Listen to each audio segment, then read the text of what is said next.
Bonjour, je m'appelle Grégoire Couchois, je suis cardiologue. Je vous propose à travers ces podcasts de vous partager mon univers professionnel et de vous faire découvrir une étonnante machine, votre cœur.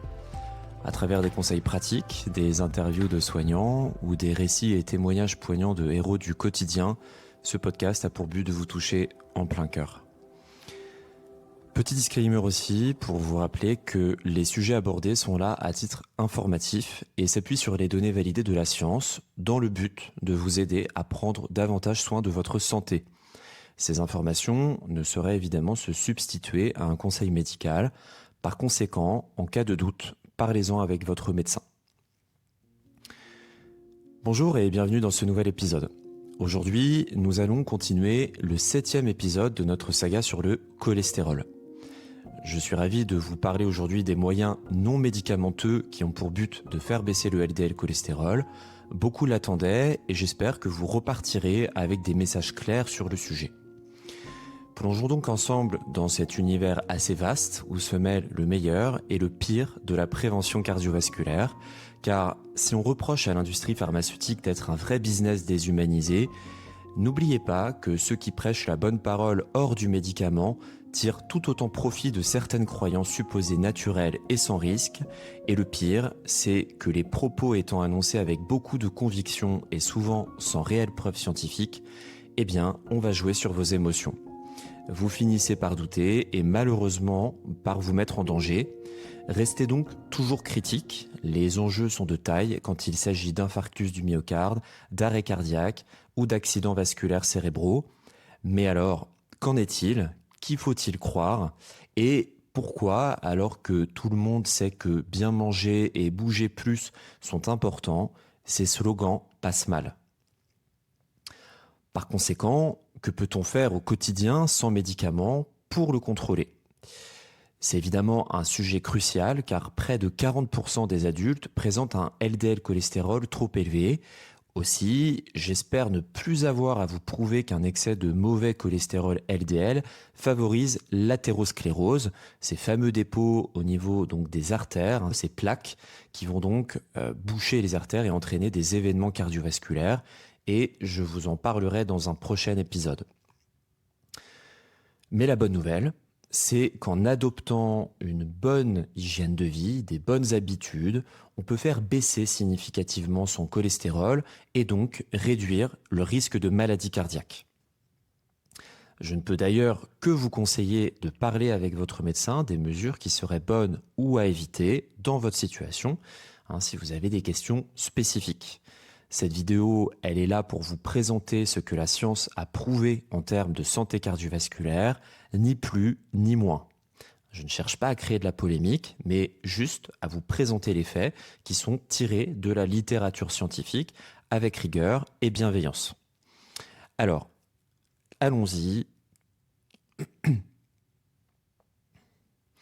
Alors, qu'allons-nous voir dans cet épisode ? Tout d'abord, je vous expliquerai de quoi on parle quand les médecins vous demandent de suivre des règles hygiéno-diététiques. Ensuite, je vous donnerai une explication des mécanismes par lesquels ces mesures agissent sur le cholestérol. Enfin, on fera un tour d'horizon des preuves scientifiques, les grandes études, les essais cliniques, etc., qui démontrent l'efficacité de ces approches non médicamenteuses. En conclusion, des conseils concrets à appliquer dès maintenant pour prendre soin de votre cœur et de vos artères sans médicaments. J'en profite par vous poser une question. Et vous, c'est quoi votre secret pour prendre soin de votre cœur et de vos artères ? Faites-moi part dans les commentaires, cela pourrait aussi aider d'autres personnes. Mais avant de commencer, si vous ne voulez pas rater un épisode et en recevoir une notification, je vous invite à vous abonner à l'émission. Cela fera aussi grandir la communauté. Explosez également le bouton j'aime sur votre plateforme d'écoute préférée. Cela m'aidera énormément et récompensera également le travail que je fais. N'hésitez pas non plus à me faire part dans les commentaires des sujets que vous souhaiteriez que j'aborde, car c'est vous qui faites vivre le cœur de ce podcast. Commençons par faire un bref rappel des épisodes que vous pouvez retrouver dans les différents liens en haut de la vidéo. Le premier vous expliquait ce qu'était le cholestérol, son rôle dans l'organisme et sa structure, et le lien se trouve par ici. Le second permettait de comprendre que le problème dans les maladies cardiovasculaires, ça n'était pas le cholestérol en lui-même, mais les transporteurs du cholestérol qui se déposent au niveau des artères, que l'on appelle les lipoprotéines. Et pareil, vous pouvez retrouver le lien de la vidéo en haut également. Le troisième traitait donc des 3 lipoprotéines les plus impliquées dans les désordres autour du métabolisme du cholestérol, le LDL, le HDL et la lipoprotéine petit a, les fameux bons et mauvais cholestérol. Également, le lien de la vidéo est ici. Le quatrième était consacré à la synthèse du cholestérol par le foie et du rôle de l'alimentation, notamment du sucre, dans l'hypercholestérolémie, contre toute attente vis-à-vis des graisses animales qui sont trop souvent mises en avant. Et encore une fois, le lien de la vidéo est ici. Le cinquième parlait des différents traitements médicamenteux pour faire baisser le LDL cholestérol, statine, ézétimib, anti-PCSK9, sans oublier les plus anciens et les petits nouveaux comme l'acide bempédoïque. Le lien est par ici. Le sixième consacré aux statines, ces médicaments qui sont très puissants et qui ont autant sauvé de vie qu'ils ont été aussi sous les projecteurs avec des débats enflammés sur fond de fake news. Aujourd'hui, les idées sont claires et si vous souhaitez en savoir plus, pareil, c'est par ici. Aujourd'hui donc, on va parler d'hygiène de vie. Vous verrez souvent les médecins écrire dans les comptes rendus « On pourra envisager un traitement médicamenteux si les anomalies persistent après 3 à 6 mois de suivi de règles hygiéno-diététiques ». Et donc, de quoi on parle ici? Eh bien, les règles hygiéno-diététiques, c'est simplement l'ensemble des bonnes habitudes de vie qu'on peut adopter au quotidien pour rester en bonne santé. Ça inclut ce que l'on mange, notre activité physique, notre sommeil, la gestion du stress, le tabac, la consommation d'alcool, bref, tout ce qui a influencé notre équilibre sans passer par des médicaments. Et spoiler alerte, les résultats sont impressionnants et soulignent à quel point ces interventions non médicamenteuses sont utiles, parfois même autant que certains médicaments dans les bonnes conditions. Ne croyez pas que votre médecin saute et dégaine à la moindre occasion pour vous prescrire un traitement médicamenteux. On commencera toujours par ces règles hygiéno-diététiques et c'est de ça dont on va parler dans l'épisode. Mais avant de vous faire découvrir tout cela, place à la partie réponse à vos questions. Aujourd'hui, je réponds à la question de Céline. Pourquoi est-il si important de commencer tôt les bons comportements en termes de prévention cardiovasculaire? Eh bien, tout simplement parce que l'athérosclérose, qui est le processus qui va conduire à boucher nos artères, eh bien, cela commence très tôt dans la vie, bien avant l'apparition des symptômes. Des autopsies de jeunes soldats qui sont morts à 20 ans lors de la guerre de Corée ont révélé des plaques dans les artères coronaires chez 77% d'entre eux. Cela signifie que nous sommes tous concernés, hommes et femmes, jeunes et moins jeunes, et qu'il n'y a pas d'âge pour adopter une bonne hygiène de vie.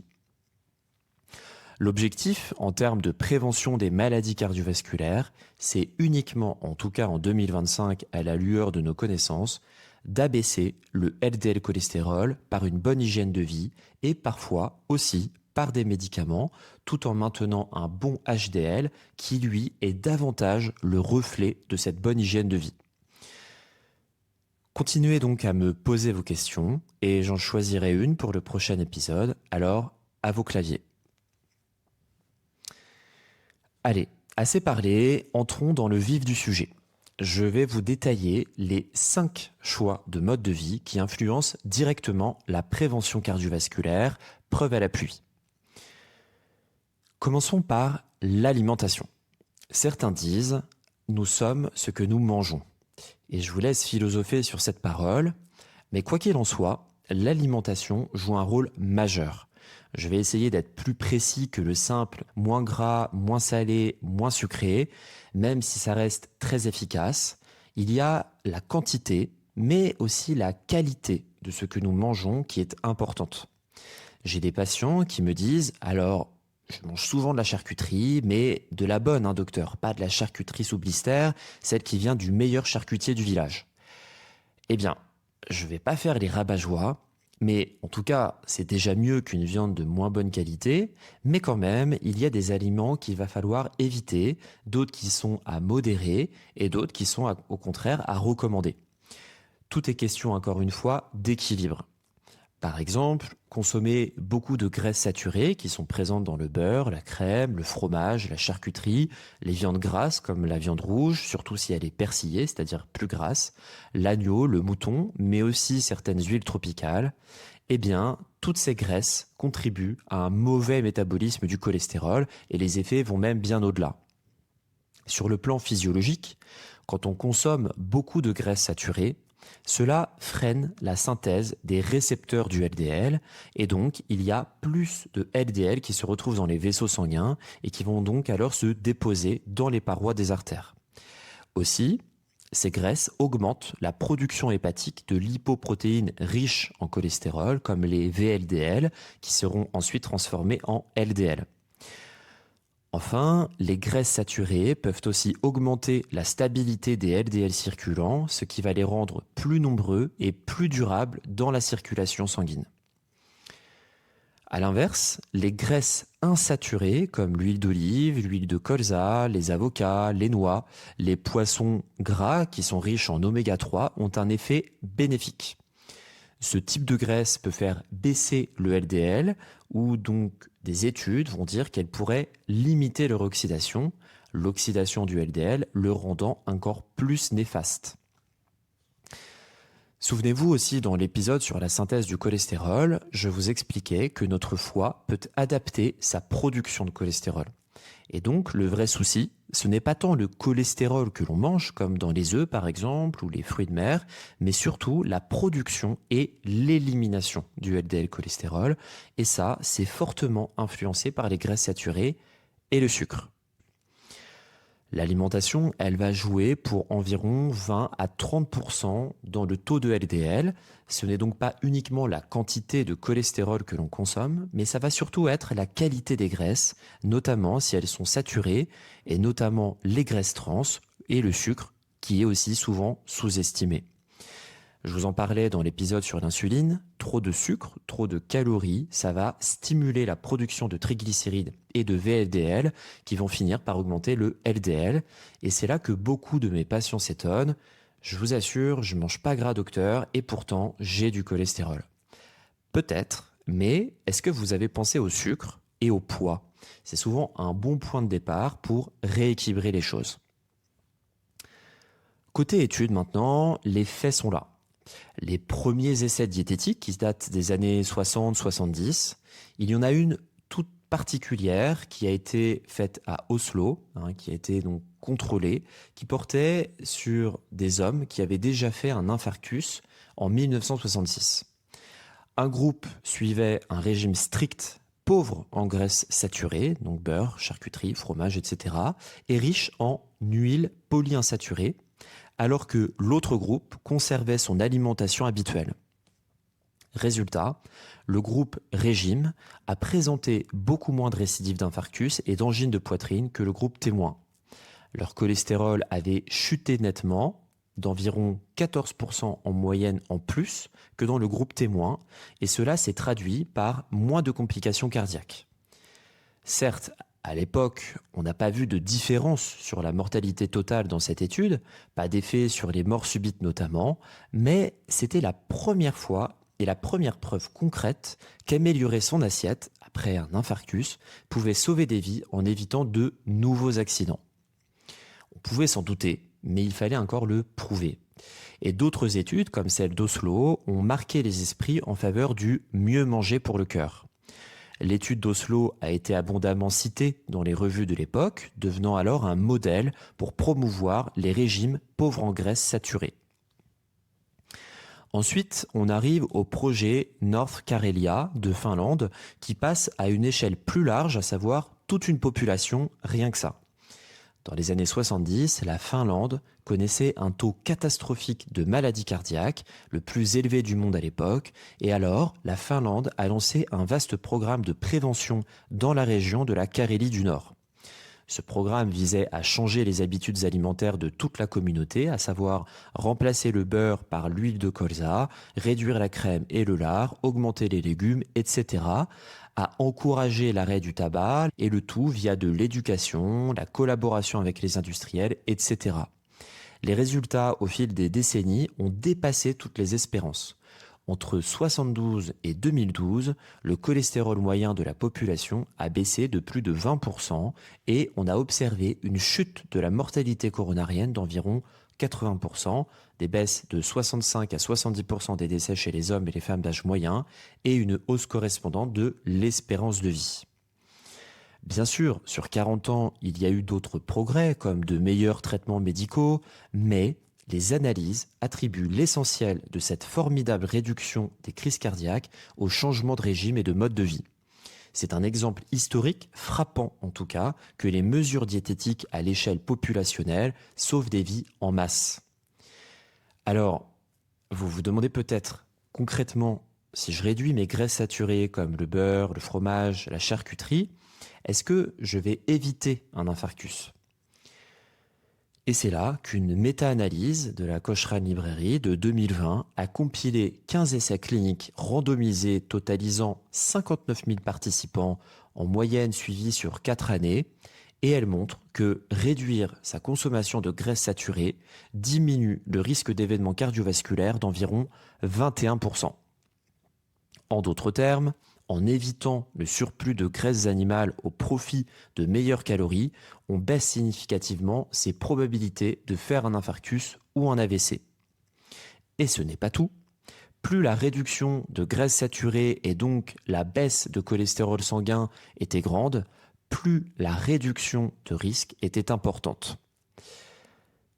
C'est un résultat majeur. L'effet protecteur est proportionnel à la baisse de cholestérol obtenue, comme on le connaît aujourd'hui avec l'adage sur le LDL « lower is better ». Mais en conclusion, s'attaquer aux graisses saturées, c'est bel et bien payant pour votre cœur, avec une baisse de risque comparable à certains médicaments préventifs, comme certaines statines. À noter que ces essais n'ont pas montré d'effet sur la mortalité totale à court et moyen terme, 4 à 5 ans, mais un bénéfice net sur les infarctus et les AVC. Et 21% de risque en moins, ça n'est pas négligeable du tout, c'est même énorme à l'échelle d'une population. Parlons du régime méditerranéen, la star des études. C'est le régime le plus recommandé pour la santé cardiovasculaire.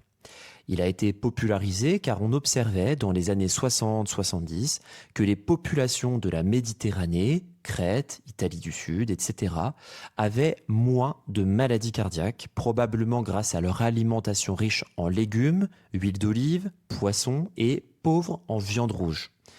Pour tester cette hypothèse, des chercheurs ont mené des essais cliniques. La plus célèbre étude en prévention secondaire, c'est-à-dire chez des patients qui avaient déjà eu un infarctus, est l'étude de Lyon pour Lyon Heart Study de 1994, où 423 patients suivis après un premier infarctus, avec d'un côté un régime méditerranéen classique et de l'autre un régime occidental standard. Après environ 4 ans, le groupe méditerranéen a eu 65% d'infarctus et de décès d'origine cardiaque en moins comparé au groupe témoin. Oui, 65% de risque en moins, c'est un résultat spectaculaire qui pourrait presque paraître trop beau pour être vrai, diront certains.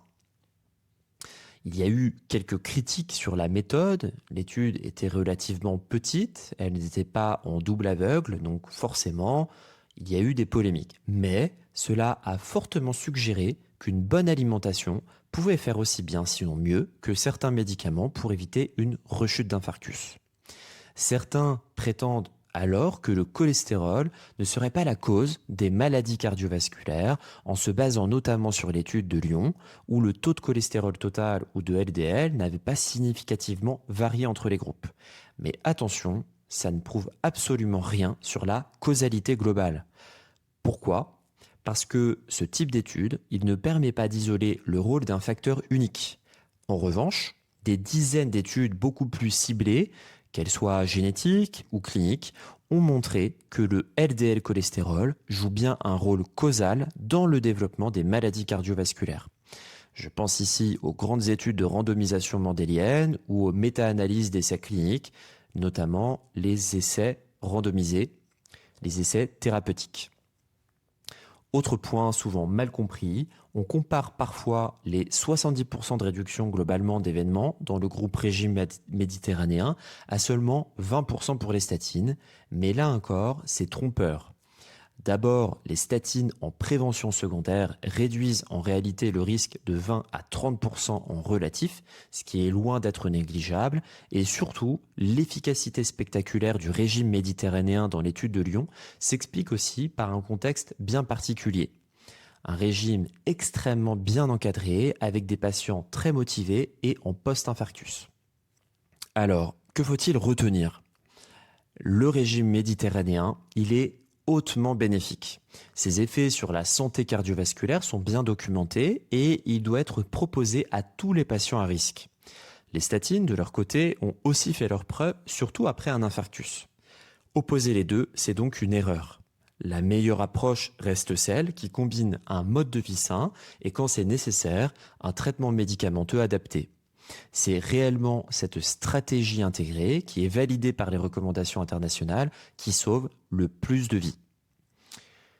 Ensuite, en prévention primaire, c'est-à-dire chez des personnes à risque mais qui n'ont pas encore eu de maladie cardiaque, l'étude la plus marquante est l'étude Predimed en Espagne. Près de 7500 participants à haut risque, beaucoup d'hypertendus ou de diabétiques, etc., ont été randomisés soit vers un régime méditerranéen supplémenté en huile d'olive vierge extra à volonté pour l'un, avec une poignée de noix variées par jour pour l'autre, sans restriction calorique stricte, soit vers un régime témoin conseillé pauvre en graisse, typiquement le régime hypocalorique classique. Les résultats, publiés en 2013, ont été si probants que l'essai a été arrêté plus tôt que prévu. Le régime méditerranéen a réduit de 30% le risque relatif d'événements cardiovasculaires majeurs, infarctus, AVC, décès d'origine cardiaque, par rapport au régime témoin. En particulier, les AVC ischémiques étaient significativement diminués, presque 40% d'AVC en moins dans le groupe huile d'olive. Le bénéfice était similaire que le régime soit enrichi en huile d'olive ou en noix, ce qui indique que c'est vraiment le modèle global méditerranéen qui protégerait. Côté chiffres concrets, ça veut dire qu'en environ 50 suivis, on est passé par exemple de 8 événements pour 100 personnes à 5-6 événements pour 100 personnes. C'est considérable. Ce qui est aussi intéressant, c'est que dans Predimed, les participants n'étaient pas du tout au régime strict. Ils pouvaient manger à satiété, boire un peu de vin, etc. L'important, c'était la qualité de ce qu'ils mangeaient. Beaucoup de végétaux, de l'huile d'olive, moins de viande et moins de sucreries. Cela rend ces résultats très applicables au quotidien.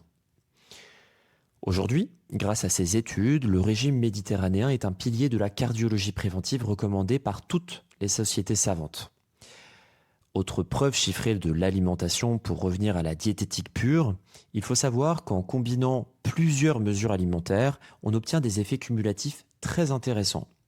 Par exemple, des chercheurs ont mis au point ce qu'on appelle la diète portfolio.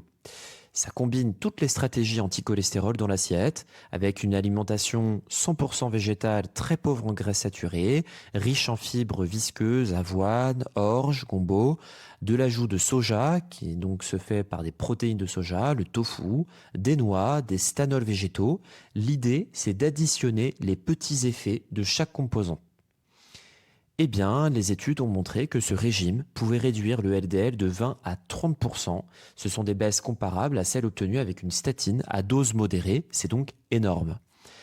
En pratique courante, tout le monde ne va pas suivre un régime aussi intensif.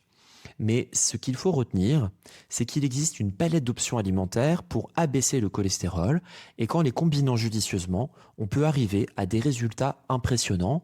Même sans aller jusqu'au végétalisme strict, on peut s'inspirer de ces principes, à savoir manger plus de végétal, des fibres, des fruits à coque, etc. et moins de viande rouge et de produits laitiers gras pour améliorer sensiblement son bilan sanguin. Un mot sur les acides gras dits trans. attention, danger. Ce sont ces mauvaises graisses qu'on trouvait beaucoup dans les margarines hydrogénées et les viennoiseries industrielles. Les études ont montré qu'à apport calorique égal, les acides gras trans sont les pires pour le profil cholestérol. Ils augmentent le LDL, ils réduisent le HDL en même temps, et ils aggravent fortement le ratio global. Une méta-analyse de cohorte prospective a calculé que chaque augmentation de 2% des calories apportées sous forme d'acides gras trans s'associait à une augmentation de 23% du risque de maladie coronarienne. C'est colossal, en rappelant que 2% de calories, c'est vite atteint si on mange beaucoup de biscuits ou de fritures qui sont faites à l'huile partiellement hydrogénée. La bonne nouvelle, c'est que de nombreux pays ont banni les acides gras trans industriels, comme à Singapour, en Autriche ou en Norvège, par exemple. L'OMS mène une campagne mondiale pour les éliminer complètement de l'alimentation. Donc, si vous lisez des étiquettes et que vous voyez huile partiellement hydrogénée, fuyez. C'est un levier qui est très important, car éliminer les acides gras trans peut à lui seul faire chuter légèrement le cholestérol total. Par exemple, on a observé qu'en supprimant les acides gras trans de l'alimentation, on pouvait réduire le cholestérol total d'environ 0,1 mmol par litre en moyenne. C'est significatif et surtout, ça améliore le ratio LDL sur HDL qui est crucial pour le risque.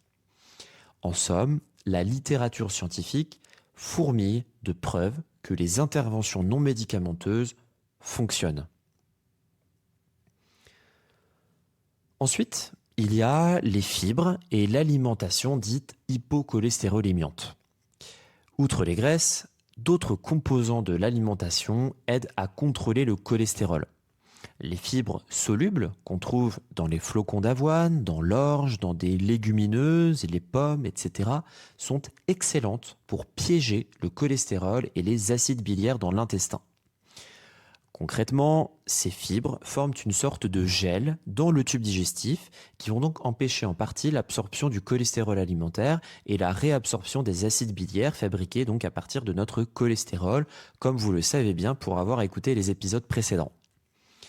Résultat, le foie est obligé de puiser dans le cholestérol du sang pour reconstituer ces acides biliaires. Conséquence, le taux de LDL sanguin diminue.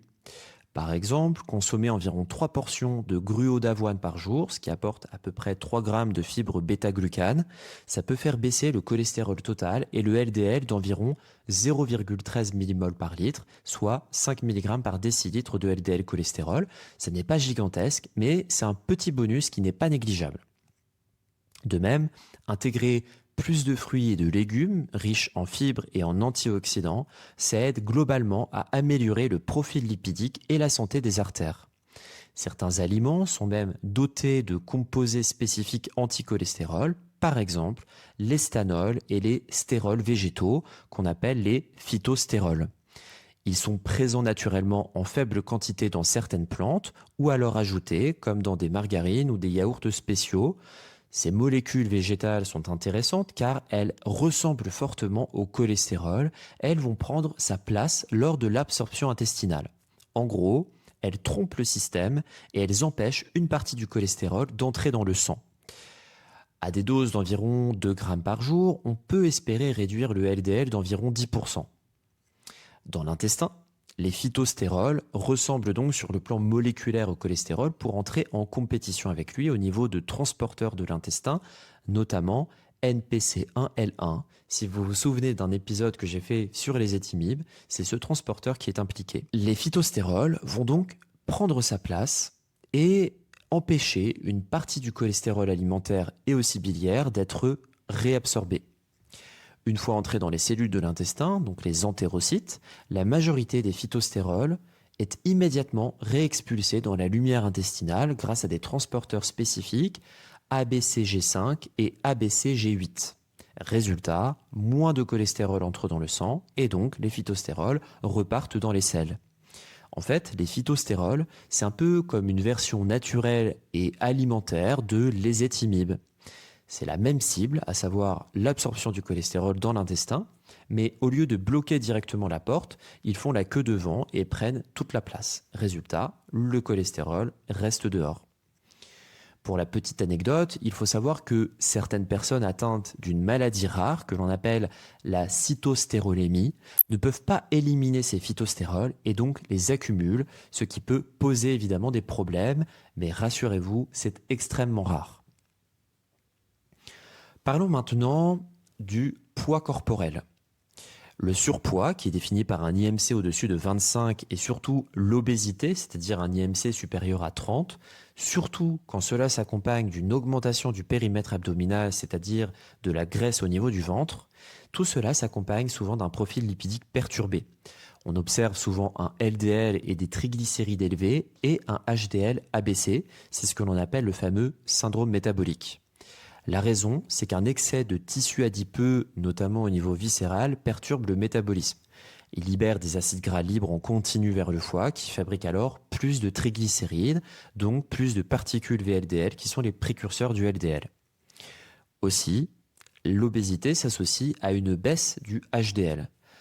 Donc, perdre du poids, ça a l'effet inverse, qui sera donc bénéfique. Même une perte modeste de 5 à 10% du poids corporel améliore les paramètres. On observe en moyenne une baisse significative du LDL et des triglycérides chez les personnes qui vont perdre 5 à 10% de leur poids. Et si on perd davantage, au-delà de 10% de poids, eh bien l'amélioration du LDL sera encore plus franche. En clair, si vous pesez 100 kg, eh bien perdre 5 à 10 kg peut vraiment commencer à faire baisser votre mauvais cholestérol et donc perdre 15 kg ou plus, la baisser davantage. Cette perte de poids, elle s'accompagne souvent d'une amélioration d'autres facteurs. Baisse de la glycémie, de la tension artérielle, bref, c'est tout bénef pour le cœur. Abordons maintenant les bénéfices de l'activité physique. Bouger plus, c'est un levier majeur pour améliorer le profil lipidique. Ça n'est presque plus à démontrer tellement j'enfonce une porte ouverte. Mais je vais quand même me prêter à l'exercice. Lorsqu'on fait de l'exercice, nos muscles consomment, pour des efforts d'intensité faible à moyenne, plus de graisse que de sucre, pour faire simple. Donc, davantage de triglycérides comme carburant sont utilisés, ce qui va stimuler certaines enzymes bénéfiques comme la lipoprotéine lipase et la L4, qui sont impliquées dans le métabolisme du HDL. En pratique, une activité aérobie régulière comme de la marche rapide, du jogging, du vélo, du longe-côte, de la natation, le rameur, l'elliptique, en réalité il y a plein d'activités que vous pouvez faire, eh bien tout cela a tendance à augmenter le HDL et à réduire légèrement le LDL et les triglycérides. Bien sûr, l'effet précis va varier selon l'intensité, la durée et l'individu, mais pour donner un ordre de grandeur, une méta-analyse de 148 essais contrôlés a montré qu'en moyenne, l'exercice régulier entraîne une baisse du LDL d'environ 7 mg par décilitre et une hausse du HDL d'environ 2 mg par décilitre. En pourcentage, ça correspondrait à environ 5% de LDL en moins et 5% de HDL en plus. Ça peut sembler modeste, mais c'est une moyenne. Certaines personnes très actives voient des augmentations de HDL bien plus marquées. Ce qui est en tout cas certain, c'est que l'exercice améliore la taille des particules. On obtient plus de gros HDL protecteurs et un LDL souvent moins dense, donc moins agressif. Par ailleurs, l'activité physique améliore la santé des artères indépendamment du cholestérol via le contrôle de la tension artérielle et donc on y gagne sur tous les tableaux. Parlons chiffres maintenant. Une personne qui fait de l'exercice régulièrement a beaucoup moins de risques cardiovasculaires qu'une personne sédentaire. Les études épidémiologiques montrent une réduction de l'ordre de 20 à 30% du risque de maladie coronaire chez les plus actifs par rapport aux plus sédentaires. Pour la mortalité cardiovasculaire, à savoir les décès d'origine cardiaque, on observe environ 27% de risque en moins chez ceux qui atteignent les recommandations d'exercice comparées aux inactifs. C'est du long terme, bien sûr. Il faut accumuler les séances semaine après semaine et de manière régulière, ce qui peut rebuter certains patients ou d'autres qui m'expliquent qu'ils n'ont pas le temps. Ce n'est pas toujours honnête, mais même 5 minutes, ça sera toujours mieux que 0. Après tout, vous trouvez bien par exemple 5 minutes par jour pour vous brosser les dents, eh bien sachez que ces efforts sont payants. Aussi, j'en profite pour vous dire, non, il ne faut pas minimum 20 minutes pour voir des effets sur la santé. Je l'entends souvent et j'ai du mal à comprendre même que certaines personnes puissent véhiculer cette idée. En réalité, chaque geste compte. Encore moins, je ne vous dis pas de faire des activités qui sont compliquées à mettre en place, faire des squats, du gainage, soulever des petites haltères chez soi, un peu comme une routine matinale, sur 3 minutes. C'est à la portée de beaucoup de monde. Essayez en tout cas et vous verrez que vous vous sentirez mieux dans votre corps. Bougez tout simplement, tant que vous y trouvez du plaisir, c'est ça qui va vous permettre d'inscrire cela sur le temps long. Autre point, on considère souvent que faire du sport, ça a un effet protecteur de magnitude similaire au fait de ne pas fumer. Et effectivement, être inactif ou être fumeur sont deux facteurs de risque majeurs. Autrement dit, l'exercice, c'est un véritable traitement préventif. Pour la petite histoire, même dans des essais cliniques où on prend des patients cardiaques et on les randomise à rééducation cardiaque avec exercice versus soins standards, on voit une amélioration de leur survie avec l'exercice. Le sport agit par plusieurs mécanismes. Amélioration du profil lipidique, comme on a vu une augmentation du HDL et une baisse du LDL qui est donc modeste, notamment ainsi sur les triglycérides. Mais ça a aussi un effet antihypertenseur, ça améliore la sensibilité à l'insuline, donc ça prévient le diabète, ça diminue le stress, ça améliore la fonction cardiaque par l'amélioration de la fonction endothéliale, la fonction des parois artérielles, ça réduit l'inflammation, le stress oxydatif, ça améliore des paramètres respiratoires, la liste est assez longue. C'est pourquoi les cardiologues disent souvent que l'activité physique, c'est le meilleur des médicaments pour le cœur et c'est sans effet secondaire négatif ou presque. Terminons par les facteurs indirects de mode de vie qui améliorent votre profil lipidique. Il ne faut pas oublier que nos choix de vie ont un impact global. Par exemple, arrêter de fumer ne fait pas directement baisser le LDL. Le tabagisme n'augmente d'ailleurs pas beaucoup le mauvais cholestérol, mais le sevrage tabagique entraîne une hausse du HDL, à savoir le bon cholestérol, de l'ordre de 5 à 10% en quelques semaines. C'est un bénéfice important, sans parler de la réduction massive du risque de cancer, notamment ORL, vessie, reins et évidemment poumons. Également d'infarctus ou d'AVC que l'arrêt du tabac procure. Il y a aussi la gestion du stress chronique et le fait de bien dormir. Ils peuvent également aider indirectement, à savoir qu'un stress permanent ou un mauvais sommeil peuvent dérégler le métabolisme et les hormones, notamment l'hormone du stress par excellence comme le cortisol. Ça n'est évidemment jamais bon pour l'équilibre lipidique sur le long terme. Enfin, parlons de l'alcool. L'alcool, ça a des effets nuancés sur le cholestérol et le cœur. Tout dépend de la quantité et du contexte. Une consommation modérée et raisonnable d'alcool pourrait augmenter un peu le HDL et abaisser le LDL, mais je ferai une émission complète sur ce sujet car je ne voudrais pas le négliger en quelques minutes. Il y a quelques subtilités à écouter, mais pour faire simple, les études suggèrent un effet protecteur d'une petite quantité d'alcool régulière.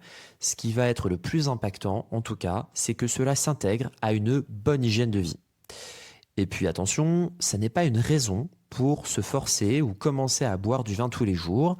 Les autorités de santé sont très claires à ce sujet. Si vous ne buvez pas, ne commencez pas à boire de l'alcool dans l'espoir de protéger votre cœur. Elles suggèrent aussi pas plus de 10 verres d'alcool par semaine, maximum 2 verres par jour et pas tous les jours. Et puis, n'oublions pas les nombreux méfaits d'une consommation régulière de l'alcool, à savoir cela augmente les chiffres de pression artérielle, cela induit des dégâts au niveau du foie, cela a des effets sur le cerveau, entraîne aussi des risques de dépendance et aussi de cancer. Voilà. Nous arrivons au terme de cet épisode et il est temps de synthétiser concrètement les recommandations clés pour maîtriser votre cholestérol grâce aux règles hygiéno-diététiques. Retenez que la prise en charge non médicamenteuse, c'est la base du traitement de l'hypercholestérolémie et même si un jour on doit ajouter un médicament, ces mesures d'hygiène de vie restent indispensables en complément. En tout cas, aucune pilule ne remplacera un mode de vie sain. Dans ce sens, vous pouvez actionner les principaux leviers suivants. Pour résumer un peu ce que j'ai dit, adopter une alimentation cardio-friendly, Privilégiez un régime de type méditerranéen, riche en légumes, en fruits, en céréales complètes, légumineuses, poissons, huiles végétales, notamment colza et l'huile d'olive particulièrement, des fruits à coque, les amandes, les noix. Limitez les graisses saturées, réduisez la viande rouge, privilégiez les volailles sans peau, évitez les charcuteries, le beurre, la crème, le fromage, notamment si c'est en grande quantité. Remplacez-les autant que possible par des protéines maigres, comme dans le poisson, la volaille, des légumineuses, le tofu, et aussi de bons gras, l'huile d'olive, l'avocat, les oléagineux. Évitez autant que possible les acides gras trans, lisez les étiquettes, fuyez les huiles partiellement hydrogénées, limitez les viennoiseries, les biscuits industriels notamment de mauvaise qualité et augmentez votre apport de fibres solubles. Mettez au menu du son d'avoine, par exemple le porridge au petit déjeuner, des lentilles, des haricots, des pommes, des carottes. Ces fibres aident à piéger le cholestérol. Pensez aussi aux stérols et aux stanols végétaux, c'est phytostérol si votre médecin ou diététicien vous le conseille. Ça peut être aussi à travers des yaourts ou des margarines qui sont enrichis pour un petit coup de pouce supplémentaire. 2 grammes par jour peut entraîner une baisse d'environ 10% du LDL. Et globalement, essayez de cuisiner maison. Vous aurez la maîtrise de la qualité des ingrédients en évitant le trop salé, le trop gras et le trop sucré du tout prêt. 2. Maintenez un poids sain. Si vous êtes en surpoids, visez une perte progressive de 5 à 10% de votre poids. C'est un excellent objectif initial. Cela peut déjà améliorer sensiblement votre profil lipidique et votre santé globale. Ne cherchez pas les régimes yo-yo drastiques. Préférez une approche durable, une légère restriction calorique quotidienne, plus d'activité, du soutien éventuellement si besoin par un programme nutritionnel et un suivi diététique. Une fois le poids désiré atteint, continuez à manger équilibré pour stabiliser. Surveillez surtout la circonférence abdominale. Un tour de taille élevé, c'est le signe d'un risque cardiovasculaire. En diminuant la graisse viscérale, donc au niveau du ventre, vous améliorerez votre métabolisme. Aussi, j'entends souvent cette remarque. Je comprends pas, docteur, j'ai du cholestérol, mais je mange bien et je fais du sport. Eh bien, je réponds, continuez. Ces efforts, ils ne servent pas qu'à faire baisser le LDL. Ils préviennent aussi le diabète, certains cancers, ils améliorent la forme, l'humeur, la santé globale en fait. Je ferai aussi un épisode complet pour démonter les idées reçues sur le cholestérol, les fameuses idées populaires, voire fake news comme non, les œufs ne sont pas à bannir et non, le vin rouge, ça n'est pas un médicament. Mais retenez ceci. Une bonne hygiène de vie, c'est essentiel, mais ça n'est pas toujours aussi suffisant. En prévention primaire, et je le rappelle, chez des patients qui sont à haut risque, mais qui donc sont sans antécédent d'infarctus ou d'AVC, eh bien, ces mesures d'hygiène de vie sont très importantes, mais parfois insuffisantes, et c'est là que le médicament peut avoir sa place. En prévention secondaire, après un accident cardiovasculaire, les médicaments sont incontournables. Là, il n'y a pas de débat. Le bénéfice de ces mesures d'hygiène de vie va aussi varier selon les profils. Un patient avec une hypercholestérolémie familiale aura besoin d'un traitement car son foie produit trop de cholestérol et ou l'élimine mal. Et même dans ce cas, donc, le mode de vie va renforcer l'effet des médicaments. Pour beaucoup, une amélioration de l'hygiène de vie, ça permet de réduire le LDL de 15 à 20%, parfois plus. Donc, n'oubliez pas, pour vous l'avoir déjà rappelé, chaque millimole de LDL en moins, c'est-à-dire 0,4 g par litre, ça se traduit en théorie par une baisse de 20% des événements cardiovasculaires sur le long terme. C'est ce qu'on observe avec certaines statines et on estime que via l'alimentation, c'est pareil, le bénéfice vient surtout de la baisse du LDL, quelle qu'en soit la méthode. Donc, gagner ne serait-ce que 0,5 g de LDL grâce au mode de vie, c'est déjà énorme en termes de réduction du risque. Cela me permet d'annoncer le prochain épisode, à savoir dans 15 jours, le risque cardiovasculaire, ce que votre cardiologue évalue pour guider la prise en charge thérapeutique, statistiques, analyse de population à grande échelle et leur évolution en termes d'accidents cardiovasculaires. Vous comprendrez mieux pourquoi certains médecins vont vous conseiller un médicament alors que ça ne sera pas le cas pour une autre personne qui paraîtrait similaire. Vous verrez, c'est passionnant. Voilà, c'est la fin de ce nouvel épisode. Merci à toutes et à tous d'avoir écouté en plein cœur. Retrouvez-moi sur les réseaux sociaux, Instagram, LinkedIn, TikTok ou YouTube. Et si vous avez aimé l'émission, likez, partagez cet épisode autour de vous. Laissez-moi aussi un commentaire pour me faire part des sujets que vous souhaiteriez que j'aborde, car c'est vous qui faites vivre le cœur de ce podcast. Rappelez-vous, si les sujets sur la cardiologie vous intéressent, je vous donne rendez-vous dans 15 jours pour continuer cette aventure ensemble. D'ici là, je vous souhaite une bonne semaine. Prenez soin de votre cœur.